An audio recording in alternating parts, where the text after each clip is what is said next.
Nosotros somos el equipo 1 y está conformado por Apolinar Chan José Gabriel, López Sansores Jorge y Lucas Antoyo Nidia y su servidora Cantechi Mirle.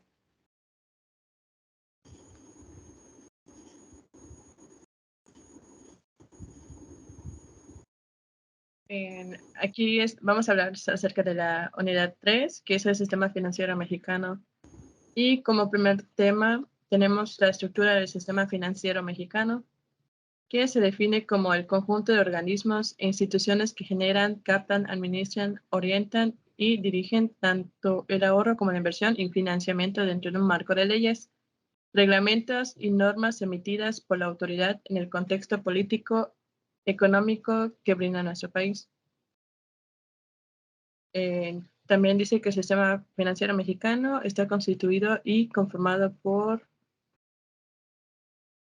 organismos rectores. Son las instituciones que se encargan de regulación consistente en la regulación, supervisión y vigilancia del sistema financiero, que son la Secretaría de Hacienda y Crédito Público, Banco de México, Comisión para la Protección y Defensa de los Usuarios de Servicios Financieros, Instituto de Protección al Ahorro Bancario. Existen varias instituciones operativas, son las instituciones que se encargan de las operaciones financieras en los diferentes sectores de intermediación.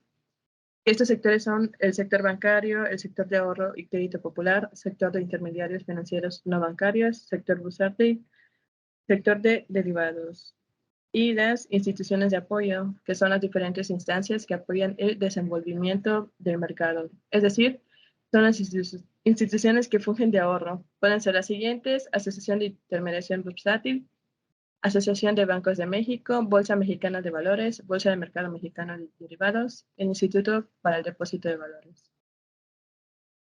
El tema 2, que son las instituciones financieras de inversión y financiamiento. ¿Qué es una institución financiera? Es toda entidad que ejecuta operaciones de intermediación financiera, o sea, de captación de capital público, siempre que el dinero captado lo emplee en operaciones activas o de otorgamiento de créditos a terceros. En México, las bancas de desarrollo se encuentran constituidas como sociedades nacionales de crédito y forman parte del sistema bancario mexicano. El objetivo fundamental de estas instituciones es facilitar el acceso al ahorro y el financiamiento a personas físicas y morales, además de ofrecer asistencia y capacitación para el fomento de proyectos, emprendimientos y empresas. La banca múltiple ofrece créditos a tasas preferenciales con el objetivo de incentivar la operatividad y las actividades en el sector específico al que se dirigen. Instituciones y bancos que existen en México son todas estas, que son la Financiera Nacional de Desarrollo Agropecuario, Rural, Forestal y Pesquero, el Banco de Ahorro Nacional y Servicios Financieros, Bansefi, Banco Nacional de Comercio Exterior, Bancomex, Banco Nacional de Obras y Servicios Públicos, Banco Nacional del Ejército, Fuerza Aérea y Armada, Nacional Financiera, Sociedad Hipotecaria Federal, SNC, Fondo de Operaciones y Financiamiento Bancario a la Vivienda, Fondo de Capitalización e Inversión del Sector Rural y fideicomisos instituidos en relación con la agricultura. El tema 3.3, que son fondos y fideicomisos públicos. ¿Qué son los fideicomisos públicos? Son instrumentos jurídicos creados por la administración pública para cumplir con una finalidad lícita y determinada, a efecto de fomentar el desarrollo económico y social a través del manejo de los recursos públicos administrados por una institución fiduciaria. Asimismo, mediante el contrato de fideicomiso se da seguimiento a diversos programas y proyectos estatales que persiguen el bien común. ¿Qué elementos contiene? No difiere del contrato de un fideicomiso tradicional. El contrato son los fideicomisos se constituyen mediante escritura pública, el cual se plasman las condiciones que regirán el mismo. Y los elementos personales son las personas individuales o jurídicas que otorgan el contrato de fideicomiso. y qué tipos existen. Para atender a los fines para los que fueron creados, estos pueden ser de administración, de inversión y de garantía. Si les clasificamos por categoría de financiamiento, podemos encontrar la asistencia crediticia, que son constituidos para facilitar el crédito a determinados grupos sociales y sectores que se consideran estratégicos para el desarrollo del país. Financiamiento no reembolsable, que se constituyen para facilitar la ejecución de proyectos y obras civil, principalmente de inversión. Y por último, el mixto, en el que se recogen los dos tipos citados anteriormente. El tema 3.4 es sobre el sector bancario. El sector bancario o sistema bancario se trata de todas aquellas instituciones que participan en la economía como punto de encuentro entre un ahorro y la inversión. Es decir, estos captan recursos, por ejemplo, a través de créditos y realizan inversiones. El artículo 3 de la Ley de Instituciones de Crédito establece que el sistema bancario mexicano estará integrado por el Banco de México, las instituciones de banca múltiple y las instituciones de banca de desarrollo y los fideicomisos públicos constituidos por el gobierno federal para el fomento económico que realizan actividades financieras, así como los organismos autorregulatorios bancarios. Aquí en la imagen se muestra un pequeño organigrama de cómo está conformado el sistema bancario mexicano, que son las instituciones de crédito, los organismos autorregulatorios bancarios y los fideicomisos públicos federales.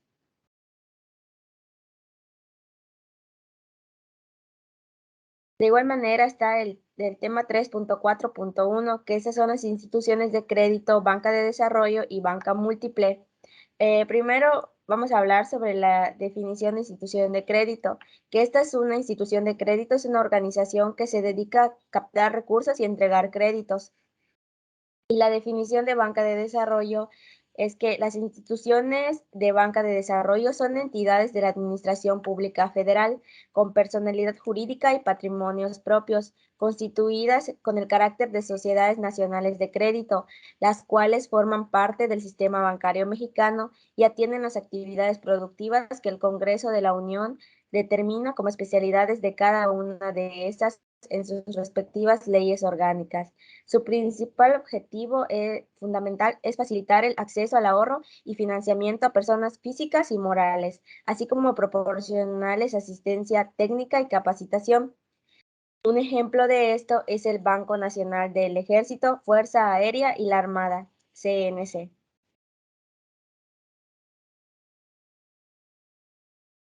Y banca múltiple.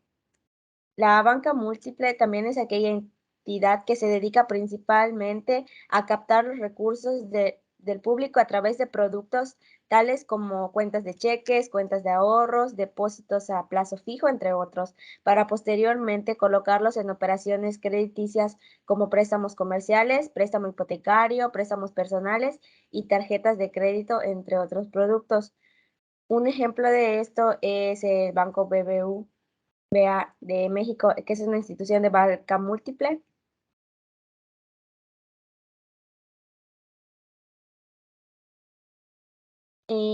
La diferencia entre las instituciones de banca de desarrollo y banca múltiple es que las instituciones de banca de desarrollo son entidades de la Administración Pública Federal con personalidad jurídica y patrimonio propios, constituidas con el carácter de sociedades nacionales de crédito en los términos de sus correspondientes leyes orgánicas y de la Ley de Instituciones de Crédito.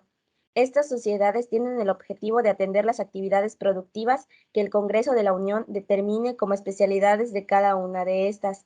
Las instituciones de banca múltiple son instituciones de crédito privadas para captar recursos financieros del público y otorgar a su vez créditos destinados a mantener en operación las actividades económicas para organizarse y operar como institución de banca múltiple. Se requiere una autorización del gobierno federal que compete otorgar direccionalmente a la Comisión Nacional Bancaria y de Valores previo acuerdo de su Junta de Gobierno y opinión favorable del Banco de México. Por su naturaleza, estas autorizaciones son intransmisibles.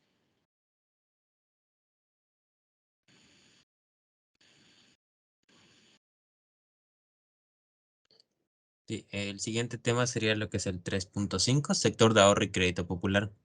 Estos se han convertido en una alternativa muy demandada, ya que solo ofrecen servicios como ahorros, inversiones y créditos a la población común, sino que además se encuentran ubicadas mayormente en localidades alejanas, en zonas urbanas, localidades medianas y pequeñas, que no son atendidas por la banca tradicional. Este se orienta a atender durante más de 60 años la demanda de servicios de ahorro y crédito a un segmento de población que no es cubierta por la banda tradicional.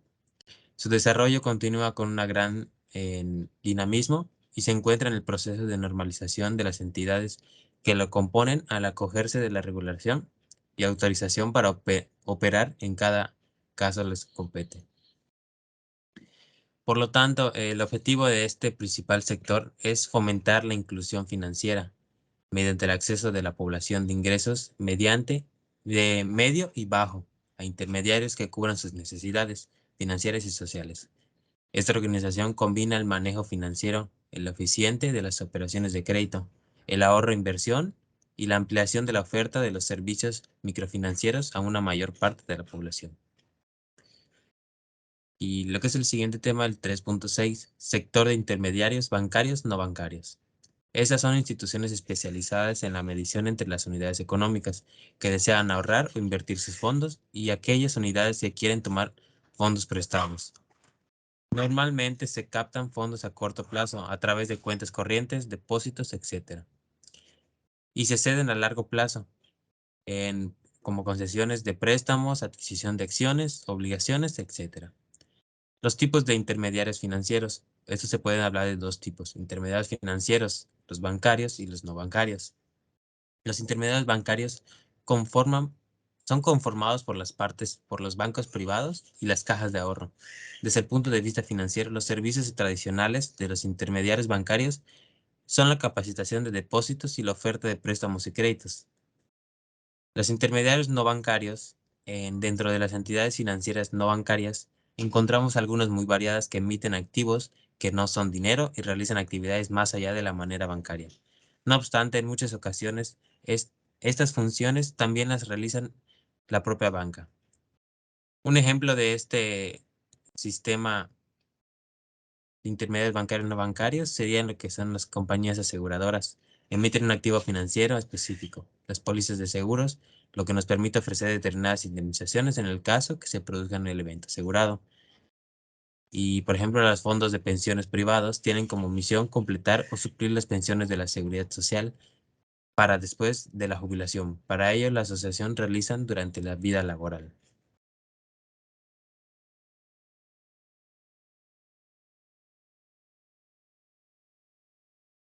Ahora pasamos con el tema 3.7, que es el sector bursátil, los instrumentos bursátiles como dices, pero no pasa nada. Un sector bursátil son todas las instituciones y personas físicas o morales,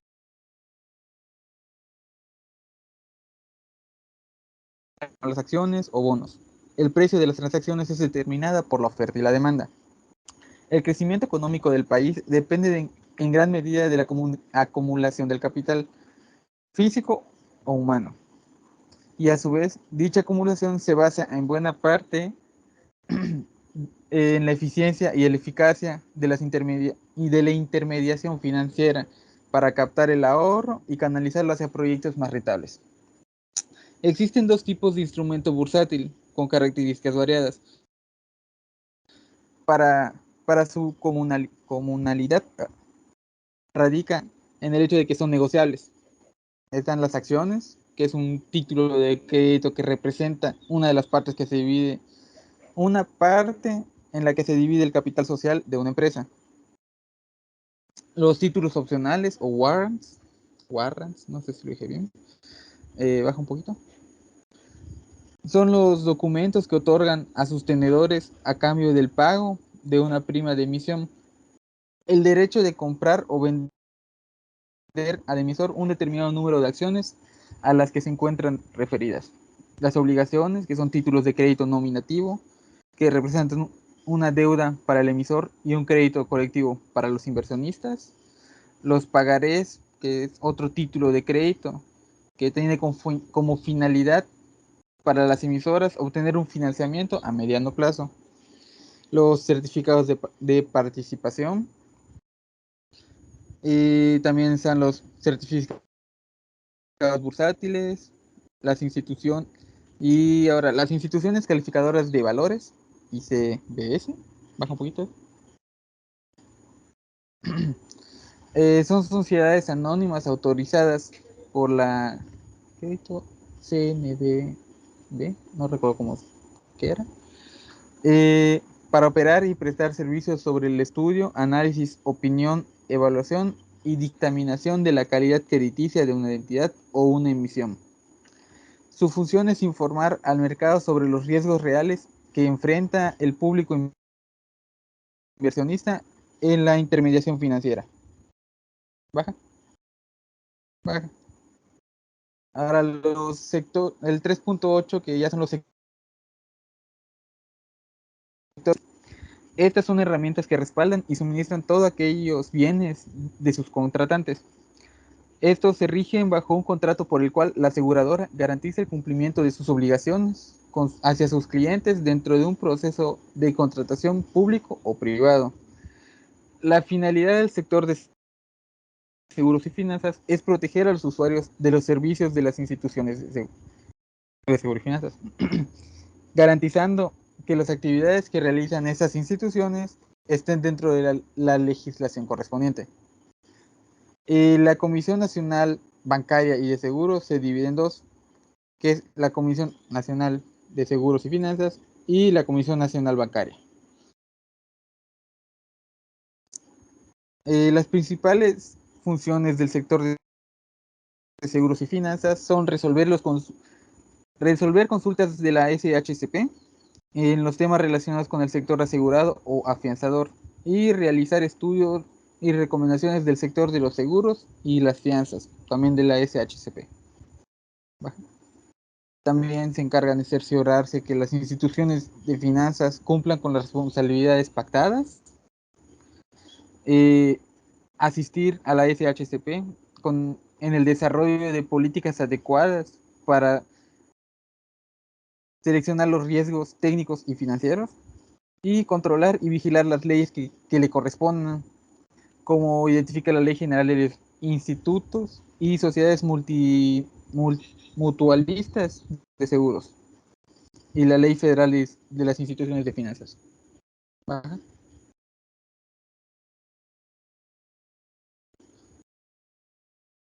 Wow. Aquí tenemos un organigrama que pues no se alcanza a leer muy bien, pero en el archivo se ve mejor. En video no se ve bien. No alcanzo a leerlo. Sí, se ve muy borroso. Yo diría que si salta la siguiente parte, como que yo no llego a leer y así que